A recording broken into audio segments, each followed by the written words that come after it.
4월 27일 목요일 여호와 천하의 왕이 되시다란 제목으로 스가랴 14장 1에서 11절의 말씀입니다. 사랑의 하나님 감사합니다. 오늘도 우리에게 말씀으로 찾아오시고 말씀 묵상의 시간을 주심에 감사합니다. 이 시간을 통하여서 하나님의 말씀이 들리고 복음이 들리기 원합니다. 말씀대로 믿고 살고 누리는 인생이 되게 하시고 이 시간에도 우리와 함께하여 주시옵소서. 감사드렸고 예수님의 거룩하신 이름으로 기도드립니다. 아멘. 본문의 말씀입니다. 여호와의 날이 이르리라. 그날에 내 재물이 약탈되어 내 가운데에서 나누이리라. 내가 이방 나라들을 모아 예루살렘과 싸우게 하리니 성읍이 함락되며 가옥이 약탈되며 부녀가 욕을 당하며 성읍 백성이 절반이나 사로잡혀 가려니와 남은 백성은 성읍에서 끊어지지 아니하리라. 그때 여호와께서 나가사 그 이방 나라들을 치시되 이 왕의 전쟁 날에 싸운 것 같이 하시리라. 그날에 그의 발이 예루살렘 앞 곧 동쪽 감람산에 서실 것이요 감람산은 그 한가운데가 동서로 갈라져 매우 큰 골짜기가 되어서 산 절반은 북으로 절반은 남으로 옮기고 그 산 골짜기는 아셀까지 이를지라. 너희가 그 산 골짜기로 도망하되 유다 왕 우시야 때에 지진을 피하여 도망하던 것 같이 하리라.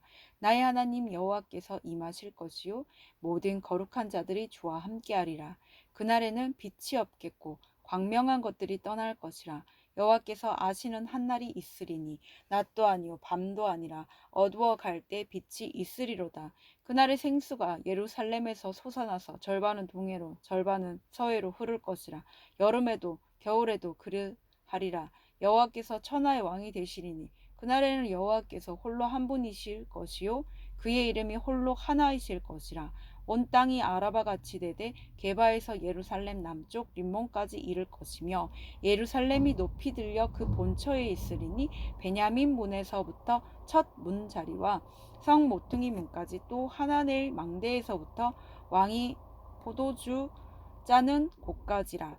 사람이 그 가운데에 살며 다시는 저주가 있지 아니하리니 예루살렘이 평안히 서리로다. 아멘. 도움말입니다. 아라바는 건조지 사막이란 뜻입니다. 팔레스타인 남북을 가로지르는 가늘고 길며 낮은 초원지대를 통칭하는 말입니다. 게바는 예루살렘에서 북쪽으로 약 9km 떨어진 베냐민 지파의 땅의 성읍으로 남유다의 북쪽 경계를 상징하는 지명으로 쓰입니다. 림몬은 예루살렘에서 남쪽으로 56km 정도 떨어진 성읍입니다. 10절의 베냐민 문은 이스라엘 12개 문 중 북서쪽 베냐민 지파 땅으로 향한 문입니다. 10절의 천문 자리는 옛 문이 있던 자리를 말합니다. 10절의 성 모퉁이 문은 예루살렘 서쪽 성벽과 북쪽 성벽이 만나는 모퉁이에 있던 문을 말합니다.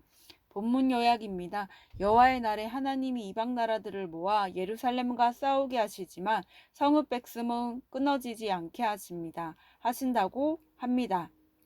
그때 여호와께서 이방 나라들을 치시고 감람산에 서시며 모든 거룩한 자가 주와 함께할 것입니다. 그날의 생수가 예루살렘에 흐를 것이며 예루살렘은 높이 들려 그 본처에 있고 평안히 서게 될 것입니다.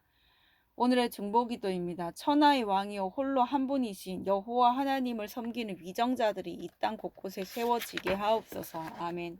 본문 해설입니다. 첫 번째, 여호와의 날 1에서 2절의 내용입니다. 우리가 하나님보다 앞서 추구했던 재물은 마지막 날 결국 내 손을 떠나게 됩니다.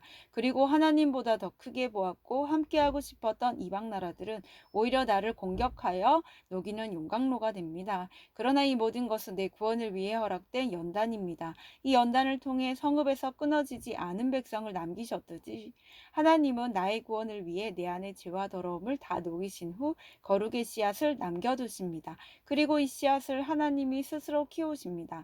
적용 질문입니다. 여호와의 날이 구원의 날임을 믿습니까? 구원을 위한 연단으로 하나님이 용광로에서 지금 녹이고 계신 나의 죄는 무엇입니까? 두 번째, 감람산에 서실 그의 발 3에서 5절의 내용입니다. 여호와께서 가장 정확한 때에 정확한 장소에 임하시어 직접 구원의 전사가 되어 싸워 주십니다. 그리고 연단을 위해 사용하신 이방 나라들은 용광로의 역할을 다 하면 여호와께서 제거해 주십니다.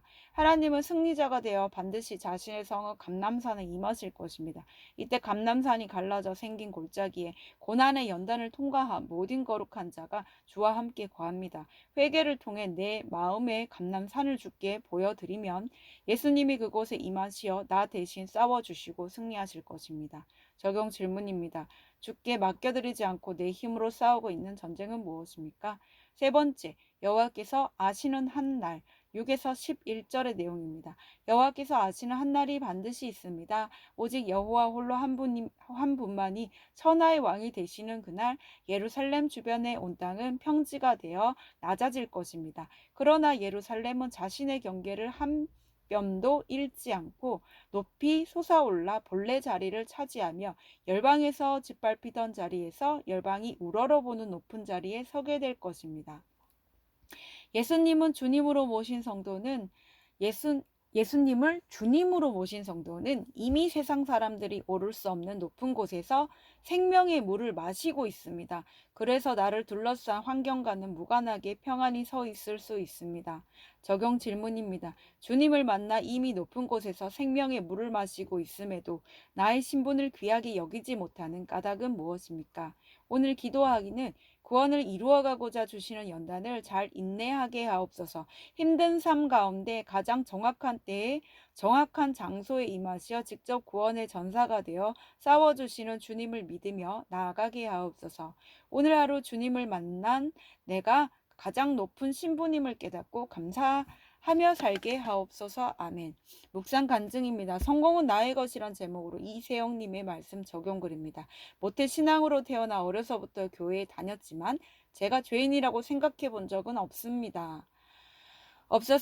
그래서 주변 사람들을 쉽게 정죄했고 오직 세상 성공을 쫓아 살았습니다. 큰 실패 없이 사는 저 자신을 특별하다고 여기며 교만했습니다. 그러다 20대 중반에 아내를 만나 결혼했습니다. 아내는 우울한 기질이 있었는데 그 정도가 생각보다 심해서 저까지 우울하고 무기력해졌습니다. 당시 대학원 석사 과정을 밟고 있던 저는 학업에 집중하지 못했고 교수님과 갈등을 빚기까지 했습니다. 마치 제게 있던 강명한 것들이 떠나는 것만 같았습니다. 그래도 성공하겠다는 야망이 남아있어 해외 유명 학회에 논문을 기고하여 참석할 기회를 얻었습니다. 그런데 그 날짜가 첫 아이 출산 예정일을 열흘 정도 앞둔 때였습니다. 저는 열흘이면 아이가 태어나기 전에 돌아올 수 있으리라 생각했습니다. 그런데 해외 숙소에 도착해 아내와 통화하던 도중 양수가 터졌다는 소식을 들었습니다. 바로 돌아가는 비행기표를 구할 수 없어 결국 학회 일정을 마치고 귀국했습니다. 제 욕심 때문에 아내를 혼자 수술실로 들어가게 했다는 죄책감에 괴로웠고 설상가상으로 재학 중이던 학과가 폐지돼 박사과정의 기회도 사라져 낙담했습니다. 여호와께서 아시는 한 날이 있으리니 어두워갈 때 빛이 있으리로다. 이 말씀처럼 교만과 성공을 향한 욕심으로 제 삶이 어두워서야 비로소 저는 하나님께로 돌이킬 수 있었습니다. 말씀을 묵상하고 교회 공동체에서 제 삶을 진실히 나누면서 하나님의 은혜로 아내와 함께 육아를 하고 석사 과정도 마무리할 수 있었습니다. 제가 임한 여호와의 날에 내 인생이 끝나는 것처럼 느껴졌지만 그것은 다시는 저주가 있지 않고 평안히 서도록 하신 하나님의 구원의 날이었습니다. 교만하여 사람을 쉽게 정죄하던 저 같은 죄인을 용서하시고 연단해 가시는 하나님께 감사드립니다. 적용 질문입니다. 대학원에 다니는 아내에게 맞춰 매주 회사 일정을 조정해야 하는데 그것으로 생산되지 않겠습니다. 일주일에 2번씩 아이들과 큐티하며 말씀으로 저의 죄와 연약함을 나누겠습니다. 입니다.